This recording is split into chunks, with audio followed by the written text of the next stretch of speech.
MP board class 12th के छात्रों के लिए आज की वीडियो इंपॉर्टेंट होने वाली है। आज हम त्रिमासिक परीक्षा 2026-27 के लिए एक प्रैक्टिस क्वेश्चन पेपर यानी मॉडल पेपर आपके लिए लेके आए हैं। सेम पेपर आपकी त्रिमासिक परीक्षा में देखने को मिलेगा, आपको उसी पैटर्न पर इसी टाइप के क्वेश्चन आपको वहां पे देखने को मिलेंगे। आपका पूरा पेपर एक बार आप देख लीजिएगा, ये हमने खुद से तैयार किया है जो कि इम्पोर्टेंट है आपकी आने वाली त्रिमासिक परीक्षा के लिए। हर एक क्वेश्चन हमने इस प्रकार से रखा हुआ है कि वो आपके पेपर में आ सकता है या आने की 100% संभावना यहाँ से आपको मिलेगी। ठीक है, तो एक बार पूरा पेपर आप इसको देख लें। इसी के साथ अब हम चलते हैं इसके ऑब्जेक्टिव पोर्शन पर, और ऑब्जेक्टिव पोर्शन हम यहाँ से सॉल्व करना स्टार्ट करते हैं। आप सभी भी अपना पेन और कॉपी ले लीजिएगा, मेरे साथ में क्वेश्चन सॉल्व कीजिए और अपने आंसर कमेंट सेक्शन में बताइएगा भाई। ठीक है, हाँ, क्वेश्चन आपको साथ साथ में सॉल्व करना है, सिर्फ देखने से काम नहीं चल पाएगा भाई। ठीक है, देखिएगा, एक समुच्चय A बराबर 1 2 3 में संबंध R 1 1 2 2 3 3 1 2 2 3 दिया गया है, तो R कौन सा संबंध होगा? स्वतुल्य होगा, सममित होगा, संक्रामक होगा या तुल्यता संबंध होगा? देखिएगा, हमारे पास समुच्चय में 1 2 3 है और यहाँ पर भी 1 1 2 2 3 3 यानी स्वतुल्य तो बन गया भाई। अब 1 का रिलेशन 2 से है, लेकिन 2 का 1 से R में नहीं है भाई, 2 का 1 से R में नहीं है, तो क्या हुआ? सममित नहीं होगा। 1 का रिलेशन 2 से है, 2 का रिलेशन 3 से है, तो 1 का रिलेशन 2 से है, 2 का रिलेशन 3 से है, तो 1 का 3 से होना चाहिए था, तब जाके संक्रामक होता। यानी ना तो ये संक्रामक है ना सममित, केवल और केवल स्वतुल्य हो जाएगा। ऑप्शन बी ए आपका करेक्ट हो जाएगा। सेकंड क्वेश्चन देखिए, tan inverse √3 minus sec inverse -2 का मान कितना होगा? tan इनवर्स √3 का मान होता है भाई π/3 माइनस sec इनवर्स -2 है, तो पहले तो माइनस बाहर निकालेंगे तो ये यूं बन जाएगा पाई माइनस sec इनवर्स 2 बन जाएगा ये। तो अब देखिए, π/3 माइनस का हो जाएगा भाई, और प्लस का sec इनवर्स 2, sec इनवर्स 2 का मान भी कितना होता है? π/3।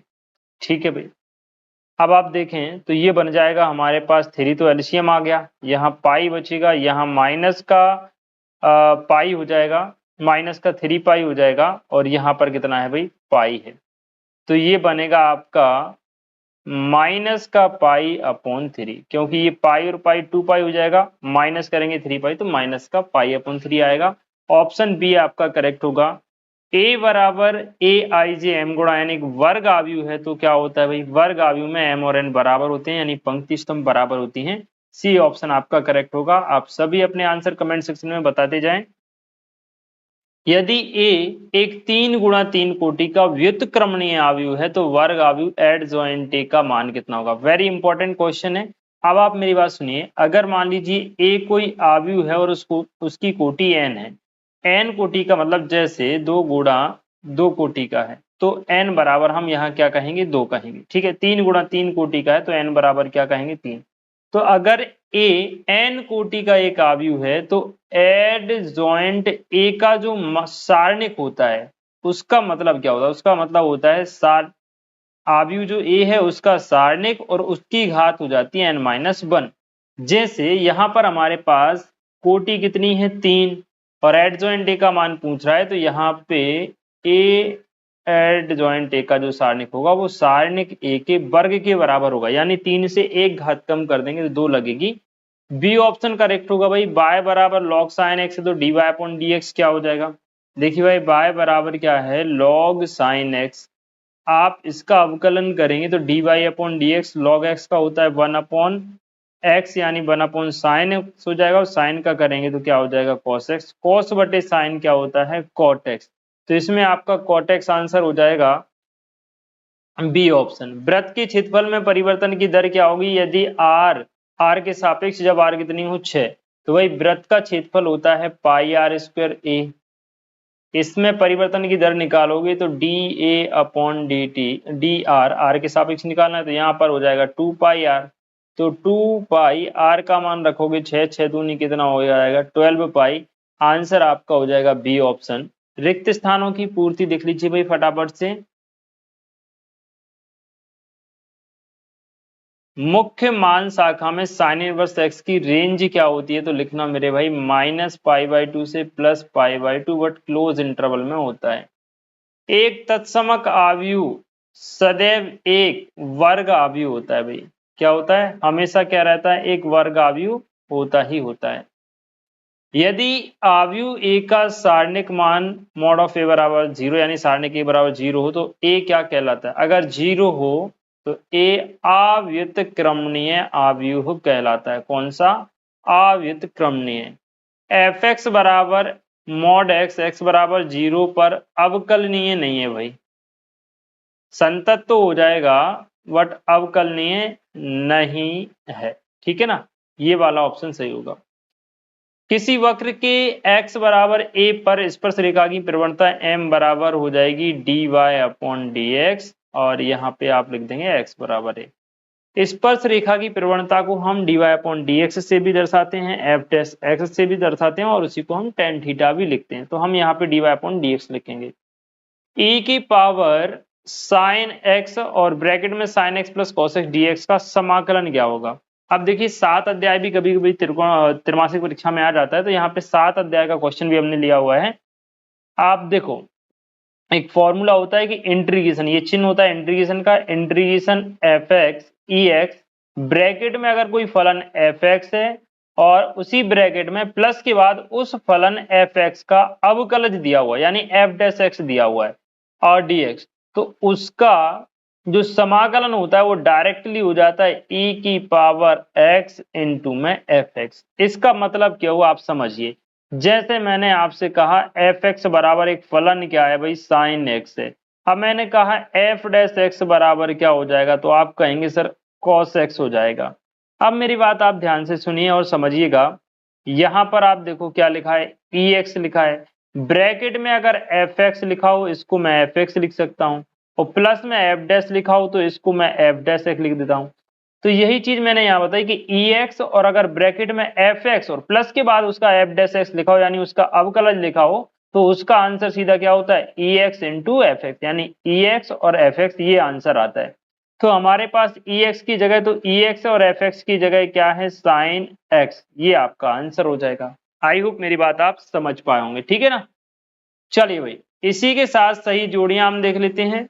Sine inverse x plus cos inverse x का मान π/2 होता है, आप सभी जानते हैं। फर्स्ट नंबर की जोड़ी। इंटीग्रेशन 1/x, देखो d/dx log x का अगर आप अवकलन करोगे तो आता है 1/x, लेकिन समाकलन अवकलन की उल्टी प्रक्रिया होती है। तो 1/x का इंटीग्रेशन आप करेंगे, समाकलन करेंगे तो वो क्या आएगा भाई? log x प्लस सी आएगा। तो ये आपका हो जाएगा log x प्लस सी। ठीक। d/dx रूट एक्स का डिफरेंशिएशन क्या होता है? 1/2 रूट एक्स। थर्ड नंबर की जोड़ी। सेक इनवर्स एक्स का, सेक स्क्वायर एक्स का समाकलन क्या होगा? अब मेरे भाई आप देखिएगा d/dx tan x अगर आप करेंगे, d/dx tan x का डिफरेंशिएशन अगर आप करेंगे तो क्या आएगा भाई? Sec square x. इसी प्रकार से जब आप सेक स्क्वायर एक्स का समाकलन करेंगे तो वो आ जाएगा आपका क्या? tan x और प्लस में क्या लिखेंगे? c। c नियतांक रहता है, इसको जब हम समाकलन पढ़ेंगे तब डिटेल में आपको बताएंगे। a इंटू ए इनवर्स का मान कितना होता है? i, और i का जो सारणिक होता है वो 1 होता है। i का सारणिक कितना होता है? 1। और a इंटू ए इनवर्स का मान कितना होता है? i, तो i का सारणिक 1 आएगा, इसलिए फोर्थ नंबर की जोड़ी। e की पावर 2x dx का जो इंटीग्रेशन होता है वो हो जाएगा आपका यहाँ पे। अच्छा, ये फोर्थ नंबर की जोड़ी तो ये हो गई और ये हो जाएगी 5वें नंबर की जोड़ी, ये 6 नंबर की जोड़ी। क्लियर ना भाई? ये सारी जोड़ियां हमने समझी। इसी के साथ एक शब्द एक वाक्य में उत्तर भी आप देख लीजिए फटाफट से, तो हम इसको भी कंप्लीट करेंगे। हाँ, आप अपने आंसर कमेंट सेक्शन में मुझे जरूर बताएंगे।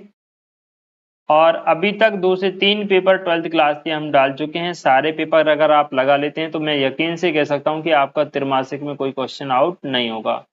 किसी फलन के लिए एकैकी होने की शर्त लिखिए।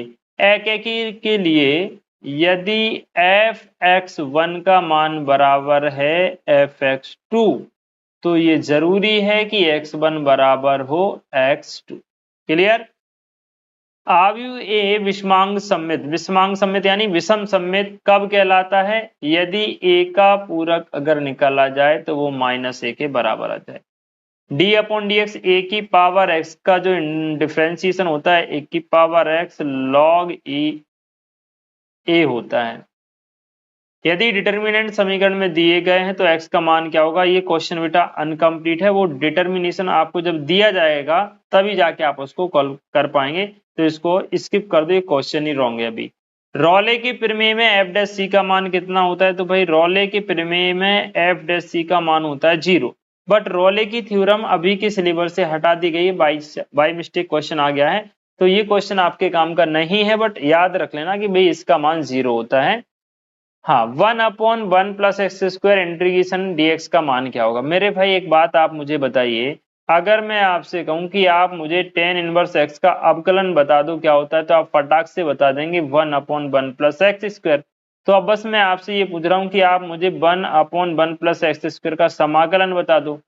समाकलन अवकलन का उल्टा होता है, तो भाई ये किसका अवकलन होता है, ये tan x का, तो बस इसका समाकलन हो जाएगा tan इनवर्स x और प्लस में आप लगा देंगे c। तो इसका आंसर आप लिखिएगा मेरे भाई tan inverse x plus c। And वर्धमान फलन के लिए प्रथम अवकलज की शर्त ये होती है कि भाई f डैश x का मान 0 या 0 से बड़ा रहता है। क्लियर भाई। राइट एंड रॉन्ग भी हम फटाफट से देख लेते हैं, इसी के साथ हमारा ऑब्जेक्टिव पोर्शन यहाँ पे कंप्लीट हो पाएगा। सत्य असत्य का चयन आपको करना है। प्रत्येक संतत फलन अवकलनीय भी होता है, प्रत्येक संतत फलन अवकलनीय होता है, ये बिल्कुल कंपलसरी नहीं है, आवश्यक नहीं है। हाँ, प्रत्येक अवकलनीय फलन संतत होता है, ये कंफर्म है, ठीक है ना। इसका विलोम सही है लेकिन ये सही नहीं है। आव्यूह गुणन सदैव क्रम विनिमय नियम का पालन करता है, बिल्कुल नहीं करता, गलत। भाई आप a डॉट बी निकालो और b डॉट a निकालो, आव्यूह में ये गलत आएगा, दोनों का मान एक जैसा नहीं आएगा। इसके बाद देखिएगा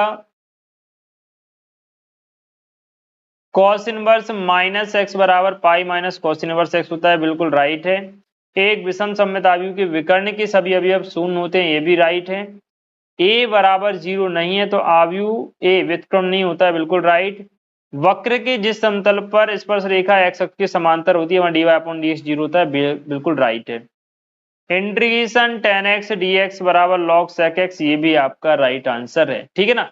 तो फर्स्ट सेकंड रॉन्ग, बाकी सारे आपके राइट आंसर हैं। इसके बाद ये 2 नंबर वाले 3 नंबर वाले क्वेश्चन आपको यहाँ पर मिलेंगे, और अगर आप चाहते हैं कि इन क्वेश्चन का भी मैं आपको कंप्लीट सॉल्यूशन करवाऊं तो आप मुझे वीडियो के नीचे कमेंट करेंगे। मिनिमम 10 से 20 बच्चों के अगर कमेंट आते हैं तो मैं इसका पूरा सॉल्यूशन आपके लिए लेके आऊंगा। बाकी मिलते हैं आप सभी से नेक्स्ट वीडियो में नेक्स्ट मॉडल पेपर के साथ, और उसको भी आपको सॉल्व करना है कंप्लीटली, ठीक है। बाकी तब तक के लिए जय श्री राधे।